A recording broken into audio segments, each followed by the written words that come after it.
Bismillahirrahmanirrahim. Assalamualaikum warahmatullahi wabarakatuh. Bertemu lagi bersama saya, Zulkifli Said, di program acara Make TV Edukasi. Di episode 2 kali ini, kita akan membahas sebuah teknologi yang sedang trending topik, yaitu teknologi virtualisasi. Jadi sebenarnya apa sih teknologi virtualisasi itu? Dan kenapa kita membutuhkan teknologi virtualisasi dalam kehidupan kita sehari-hari. Jadi dengan teknologi virtualisasi, kita dapat membuat sebuah komputer virtual di dalam komputer fisik yang kita miliki. Komputer virtual yang terdapat di dalam komputer fisik yang kita miliki juga memiliki sumber daya atau resource seperti memori, prosesor, hard disk, jaringan, dan lain sebagainya. Sehingga komputer virtual tersebut dapat diinstal sistem operasi dan menjalankan aplikasi di atas sistem operasi tersebut. Kita sering menemukan teknologi virtualisasi ini di dalam kehidupan kita sehari-hari. Misalkan saja saat kita ingin memainkan aplikasi atau game Android di dalam Windows yang kita gunakan. Nah, tentu saja kita membutuhkan sebuah tools atau sebuah software untuk dapat memvirtualkan sistem operasi Android di dalam sistem operasi yang kita gunakan. Jadi contohnya misalkan menggunakan aplikasi seperti BlueStack. Jadi dengan BlueStack memungkinkan kita membuat virtual sistem operasi di dalam sistem operasi. Kemudian saat kita membuat sebuah aplikasi di dalam sistem operasi kita ya. Misalkan kita ingin membuat sebuah aplikasi berbasis Android, tentu saja kita membutuhkan sebuah emulator ya. Nah, kita bisa menggunakan teknologi virtualisasi untuk menjalankan sistem operasi Android di dalam sistem operasi yang kita gunakan. Sehingga dengan begitu kita bisa melakukan pengujian software atau pengujian sistem operasi sebelum software atau perangkat lunak tersebut diinstal ke suatu perangkat keras. Kita juga sering melihat atau menggunakan teknologi virtualisasi saat kita menggunakan layanan hosting ya. Kita kerap menggunakan layanan VPS atau yang disebut dengan Virtual Private Server. Nah, itu juga merupakan sebuah teknologi virtualisasi. Misalkan jika kita ingin mengirimkan komputer fisik ya yang kita gunakan, umumnya kita mengirimkan perangkat komputer kita ini menggunakan suatu alat transportasi. Nah, beda halnya dengan komputer virtual. Komputer virtual kita anggap sebagai sebuah file. Sehingga di sini komputer virtual itu bisa kita kirim melalui suatu jaringan internet dan lain sebagainya. Dan jika terjadi permasalahan, kita cukup menghapus virtual komputer tersebut, kemudian kita membuat kembali. Atau yang kita sebut dengan virtual mesin ya. Nah, kita coba melihat seperti apa arsitektur tradisional dan arsitektur virtual. Nah, bisa kita lihat di gambar. Pada gambar sebelah kiri itu merupakan sebuah tradisional arsitektur. Jadi terdapat 3 lapisan, yaitu lapisan hardware, lapisan sistem operasi, dan lapisan aplikasi. Sedangkan pada lapisan virtual arsitektur, di sana terdapat lapisan yang kita sebut dengan virtualization layer. Jadi di atas lapisan hardware, di sana terdapat lapisan virtualization layer, sehingga dengan lapisan virtualization layer ini memungkinkan kita untuk membuat sebuah virtual komputer, beberapa virtual komputer yang mana virtual komputer tersebut dapat kita instalkan sebuah sistem operasi dan menjalankan aplikasi di atas sistem operasi tersebut. Nah, misalkan dengan virtualization layer ini kita bisa membuat 2, 3, bahkan ratusan sistem operasi sekaligus menggunakan bantuan teknologi virtualization layer ini. Namun tentu saja bergantung dengan spesifikasi komputer fisik yang kita miliki. Nah, kita bisa melihat di gambar bahwa salah satu implementasi dari teknologi virtualization layer ini adalah hypervisor. Nah, hypervisor inilah yang bertugas untuk mengalokasikan sumber daya atau resource dari komputer fisik yang kita miliki ke komputer virtual yang kita buat melalui teknologi virtualization layer tadi. Kita bisa mengalokasikan memori, prosesor, hard disk, jaringan, dan lain sebagainya dengan bantuan hypervisor. Dan hypervisor inilah juga yang bertugas untuk melakukan manajemen terhadap sistem operasi yang berjalan di atas lapisan hypervisor tadi. Melakukan abstraksi, kemudian melakukan isolasi dari setiap virtual mesin yang berjalan di atas lapisan tersebut.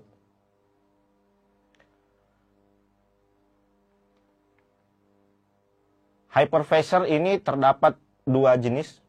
Ya, jadi terdapat 2 jenis hypervisor. Yang pertama adalah hypervisor tipe 1 dan hypervisor tipe 2.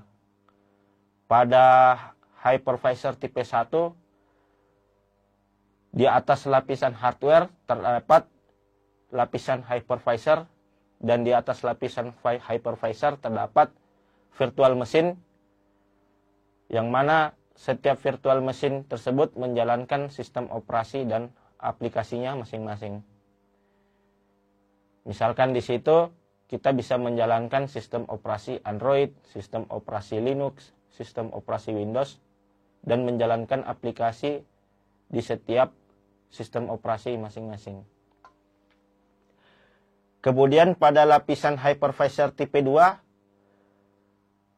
di atas lapisan hardware terdapat host atau yang kita sebut dengan sistem operasi. Nah, sistem operasi inilah yang menjalankan hypervisor, dan di atas lapisan hypervisor terdapat virtual mesin yang menjalankan sistem operasi dan aplikasinya masing-masing. Pada episode kali ini saya akan mendemokan penggunaan hypervisor tipe 2. Misalkan saja di dalam komputer yang saya gunakan saat ini, saya menggunakan sistem operasi Windows 10. Kemudian saya menginstal aplikasi VirtualBox, yang mana aplikasi VirtualBox ini menggunakan engine dari hypervisor, sehingga memungkinkan saya menjalankan sistem operasi Linux.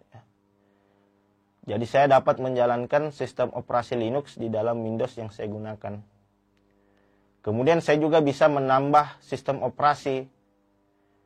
Misalkan saya ingin menjalankan juga sistem operasi Android dan lain sebagainya. Dan kita juga dapat menghapus atau melakukan perubahan pada setiap virtual machine tersebut.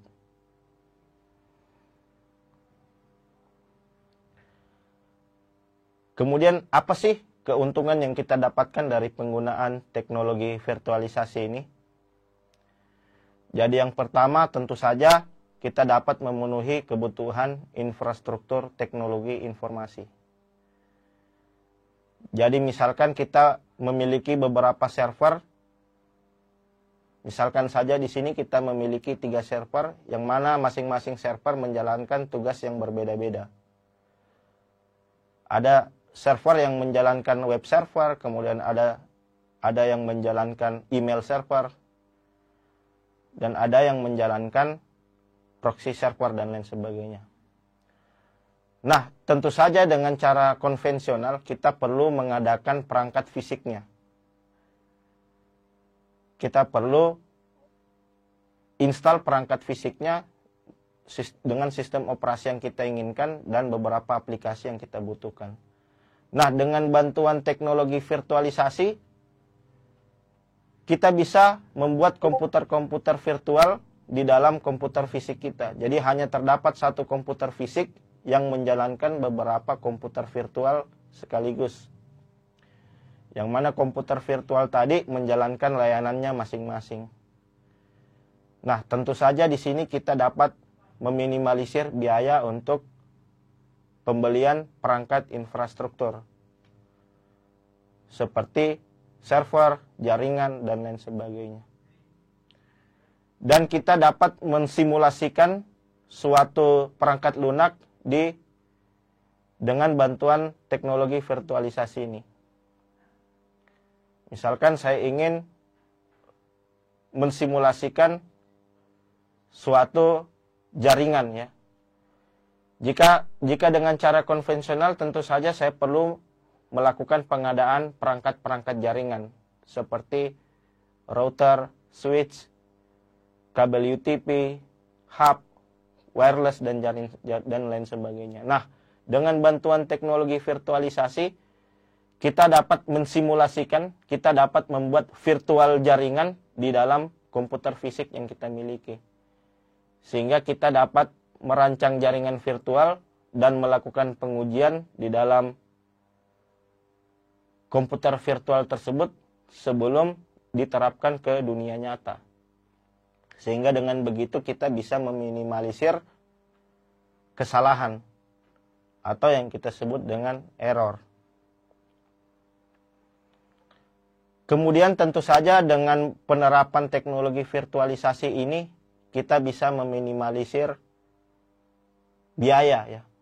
Kita bisa meminimalisir biaya dan meningkatkan operasional ya. Karena proses pengolahannya hanya terdapat pada satu perangkat fisik. Kita dapat mengelola beberapa virtual mesin sekaligus. Karena kita tidak adakan perangkat fisiknya, tentu saja ini akan meminimalisir biaya. Dan tentu saja memaksimalkan kinerja dari perangkat komputer yang kita gunakan. Kita akan mendemokan terkait bagaimana penggunaan teknologi virtualisasi ini setelah pesan-pesan berikut ini.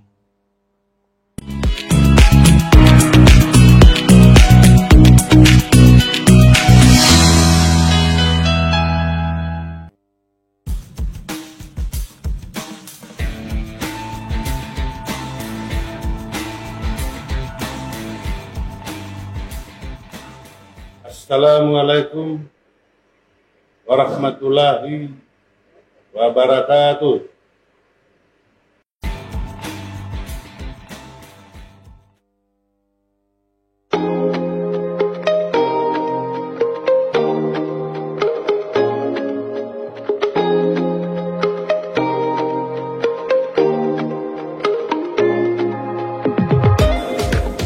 Bismillahirrahmanirrahim. Assalamualaikum warahmatullahi wabarakatuh. Saya Haja Siti Hadijah, SOS MSI, Kepala BKPSDM Kabupaten Konawe Selatan, PLT Dinas Kelautan Perikanan, mengucapkan Dirgahayu Kabupaten Konawe Selatan yang ke-19 tahun 2022. Semoga di hari jadi ini Kabupaten Konawe Selatan dapat menjadi daerah yang semakin berkembang, sejahtera dan terdepan untuk Indonesia maju. Desa maju, Konsel hebat. Wassalamualaikum warahmatullahi wabarakatuh.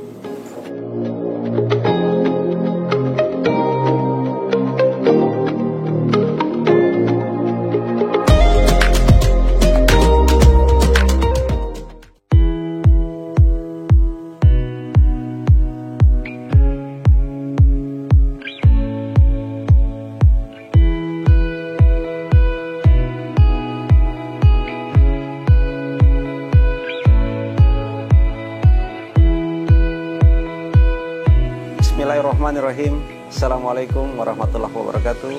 Salam sejahtera, Om Swastiastu. Seluruh masyarakat dan keluarga Kabupaten Kutai Selatan yang kami cintai, kami banggakan. Alhamdulillah, tanpa terasa daerah kita, kabupaten kita yang kita cintai telah berusia 19 tahun.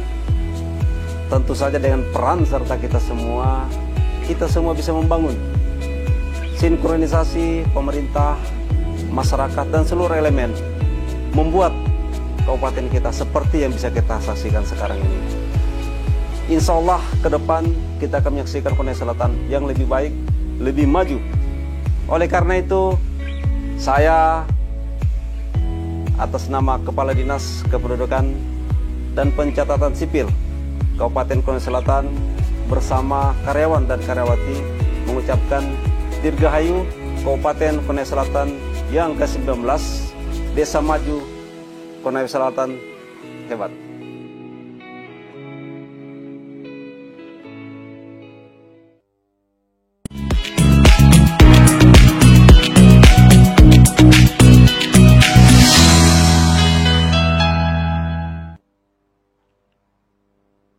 Oke, kembali lagi bersama saya Zulkifli Said.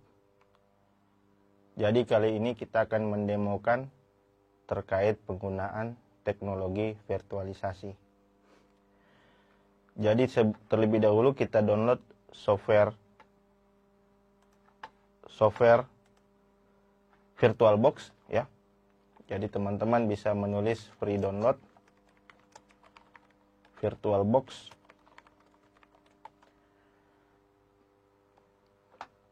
Kemudian kita klik go to download.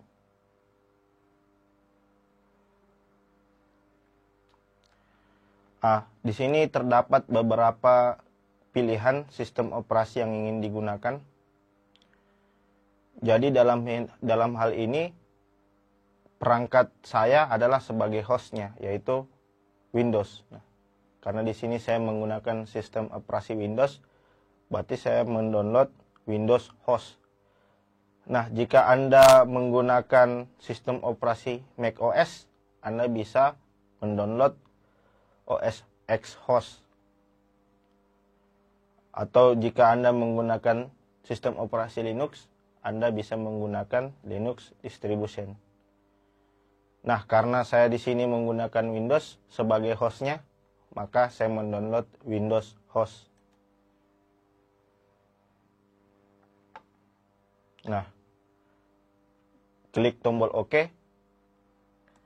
Karena di sini saya sudah mendownload aplikasi dari VirtualBox tersebut, saya bisa langsung melakukan instalasi terhadap aplikasi tersebut.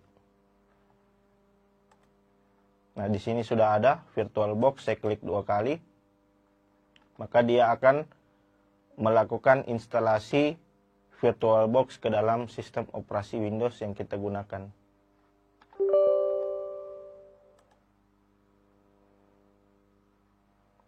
Nah, kita next. Kita remove terlebih dahulu ya.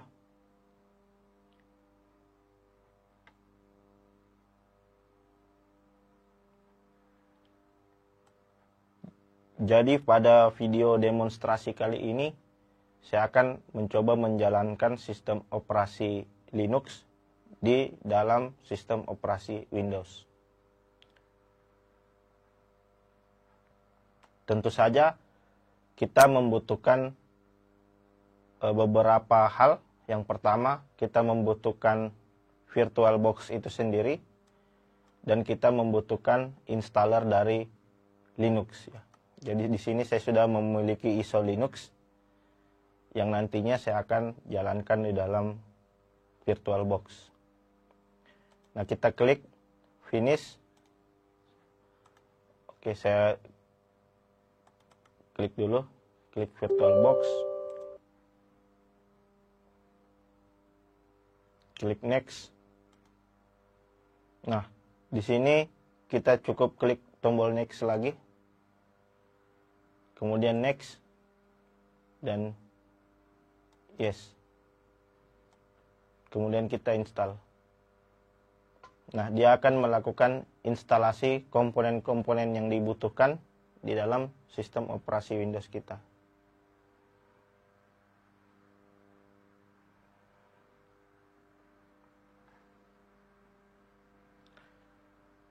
Langkah berikutnya, setelah kita melakukan instalasi dari aplikasi VirtualBox, kita perlu membuat virtual machine.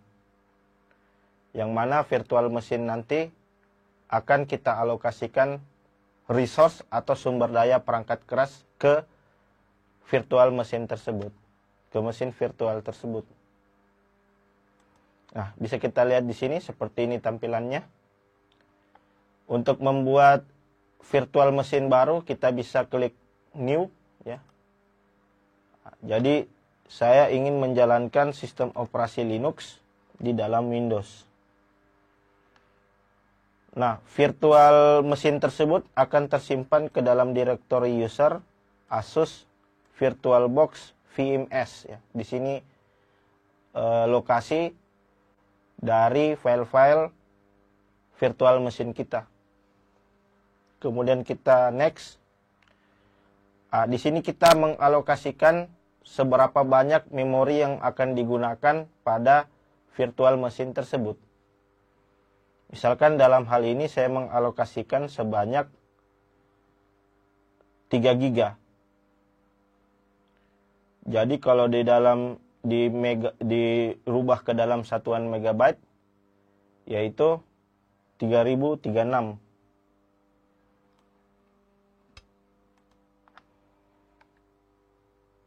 3000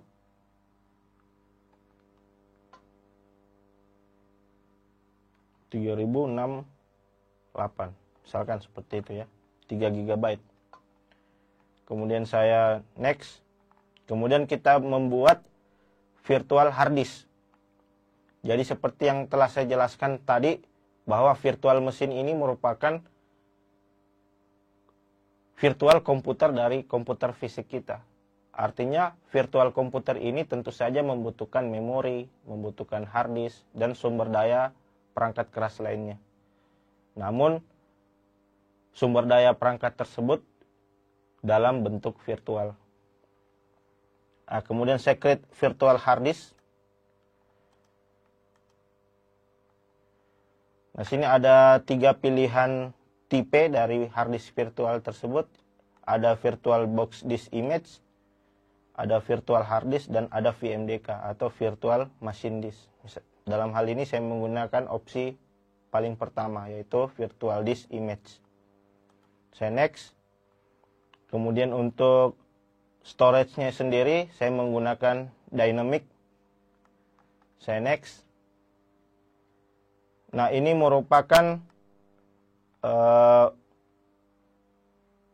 minimum dari ruang hard disk yang kita gunakan. Jadi di sini hard disk yang saya gunakan sebesar 8 GB. Nah, kita bisa menambah ukuran hard disknya. Misalkan dalam hal ini saya menggunakan penyimpanan sebesar 15 GB. Tentu saja ini perlu mempertimbangkan ukuran dari hard disk fisik yang kita miliki.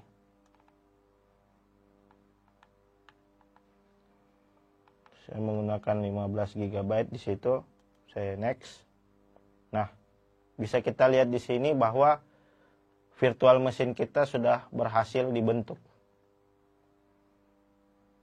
Sekarang, setelah virtual machine itu telah terbuat, maka langkah berikutnya kita tinggal memanggil ISO installer untuk diinstal ke dalam virtual machine tersebut. Kita masuk ke setting, kemudian masuk ke menu storage. Nah, bisa kita lihat di situ bahwa ISO installernya belum ada. Jadi kita bisa menambahkan installer yang kita butuhkan.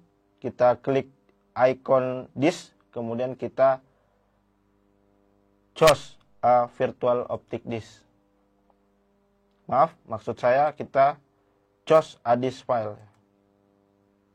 Nah, jadi di sini saya menggunakan Kali Linux 2020 dengan arsitektur prosesor yaitu AMD 64. Saya klik. Nah, saya sekarang sudah punya installer Kali Linux dan langkah berikutnya kita tinggal OK. Nah, sekarang kita tinggal menjalankan virtual machine yang telah kita buat.